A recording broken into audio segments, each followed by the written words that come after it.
चलिए बात करते हैं वाल्मीकि नगर लोकसभा क्षेत्र की। वाल्मीकि नगर लोकसभा क्षेत्र एक ऐसा लोकसभा क्षेत्र जो 2008 के परिसीमन के बाद अस्तित्व में आया। पश्चिमी चंपारण जिले की वाल्मीकि नगर सीट यूं तो ब्राह्मण बहुल सीट मानी जाती है, लेकिन कई राजनीतिक विश्लेषक जो बिहार की राजनीति के जानकार हैं वो वाल्मीकि नगर लोकसभा क्षेत्र को कुशवाहा बहुल लोकसभा क्षेत्र भी बताते हैं। बिहार में जातिगत जनगणना का काम पूरा हो चुका है, लेकिन जातीय आंकड़े अभी तक सामने नहीं आए हैं। लिहाजा जो मीडिया की रिपोर्ट्स होती हैं, जो खबरें होती हैं और वहां से जो जातियों के आंकड़े निकल कर सामने आते हैं, उन्हीं को आधार बनाकर खबरें और खबरों का विश्लेषण किया जाता है। हम बात करेंगे वाल्मीकि नगर लोकसभा क्षेत्र की। वाल्मीकि नगर लोकसभा क्षेत्र में क्या हुआ, आगे क्या होगा, लेकिन आपको बता दें कि बिहार में इंडिया गठबंधन में कम से कम वाल्मीकि नगर लोकसभा क्षेत्र कांग्रेस और जनता दल यूनाइटेड के बीच किचकिच का कारण बन सकता है, कलह का कारण बन सकता है। कारण क्यों बनेगा हम आपको बताएंगे विस्तार से, वीडियो को अंत तक जरूर देखिएगा।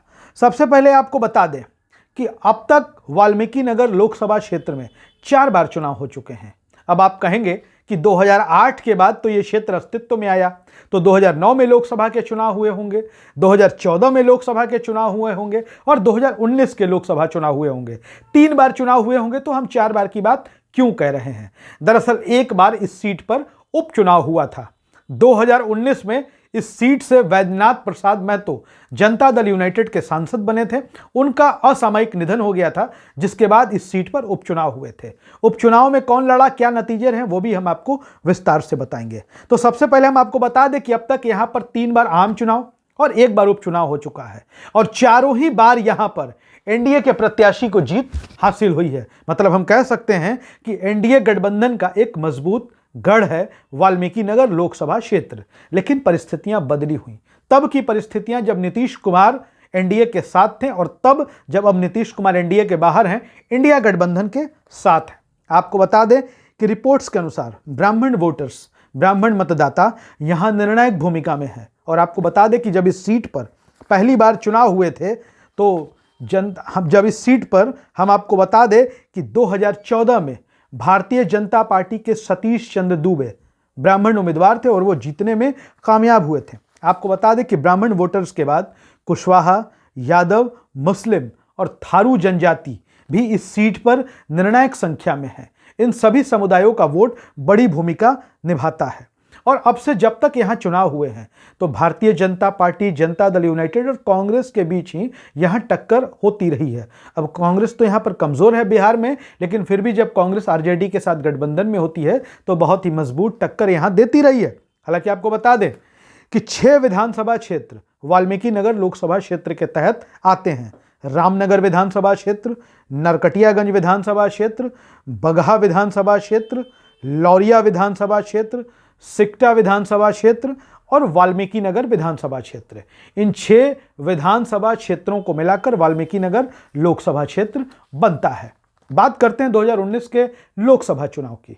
तो 2019 में जब यहां लोकसभा के चुनाव हुए, तो जनता दल यूनाइटेड की ओर से वैद्यनाथ प्रसाद महतो यहां से चुनाव लड़े। हम आपको बता दें कि 2014 में यहां से भारतीय जनता पार्टी के सतीश चंद्र दुबे सांसद बने थे। लेकिन गठबंधन की पॉलिटिक्स में जब सीट शेयरिंग हुई, तो बीजेपी की यह सीट जनता दल यूनाइटेड के खाते में चली गई और जनता दल यूनाइटेड ने यहां से कुशवाहा समाज के वैद्यनाथ महतो को उम्मीदवार बनाया। जबकि महागठबंधन में यह सीट कांग्रेस के कोटे में चली गई और कांग्रेस ने यहां पर ब्राह्मण कार्ड खेला।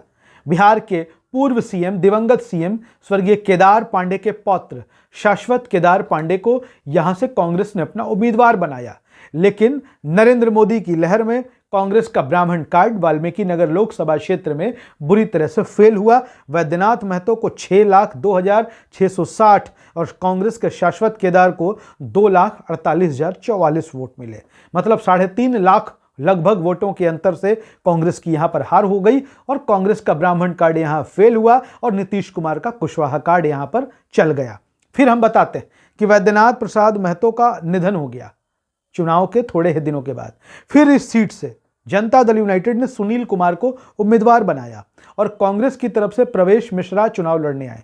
प्रवेश मिश्रा कांग्रेस की तरफ से बिल्कुल नया नाम था, लेकिन अब जब समीकरण बदले तो माहौल भी बदल गया था।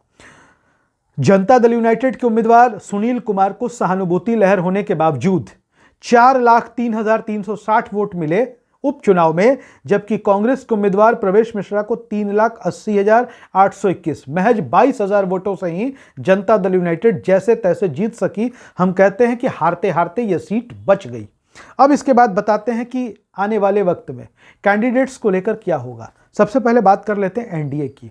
तो एनडीए की तरफ से भारतीय जनता पार्टी यहां चुनाव लड़ने की पूरी तैयारी में है और भारतीय जनता पार्टी यहां चुनाव जीत चुकी है बिना किसी गठबंधन के भी। जब नीतीश कुमार बीजेपी के साथ नहीं थे तब भी उन्होंने एक ब्राह्मण उम्मीदवार सतीश चंद्र दुबे को मैदान में उतारा और सतीश चंद्र दुबे चुनाव जीत गए। हालांकि कुशवाहा बहुल सीट भी इसको कहा जाता है। कुशवाहा वोटरों के निर्णायक होने की स्थिति में, निर्णायक स्थिति में यहां से राष्ट्रीय लोक जनता दल यानी कि उपेंद्र कुशवाहा की पार्टी भी यहां से चुनाव लड़ने की जुगत में है। लेकिन उपेंद्र कुशवाहा की पार्टी को यह सीट मिलेगी या नहीं मिलेगी, यह भविष्य का सवाल है। हालांकि हम आपको बता दें कि इंडिया गठबंधन हो, एनडीए हो, सीट शेयरिंग अभी तक कहीं फाइनल किसी गठबंधन में नहीं हो सका है। अब उधर बात करते हैं इंडिया गठबंधन की।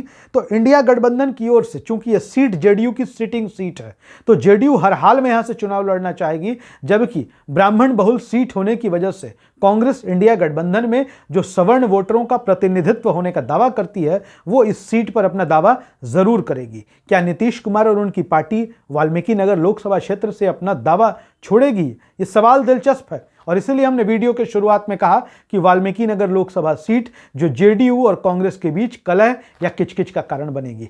आप वाल्मीकि नगर लोकसभा क्षेत्र के बारे में अगर आपके पास भी कोई जानकारी है तो कमेंट बॉक्स में अपनी जानकारी जरूर दें। वीडियो अच्छा लगे तो शेयर करें। धन्यवाद।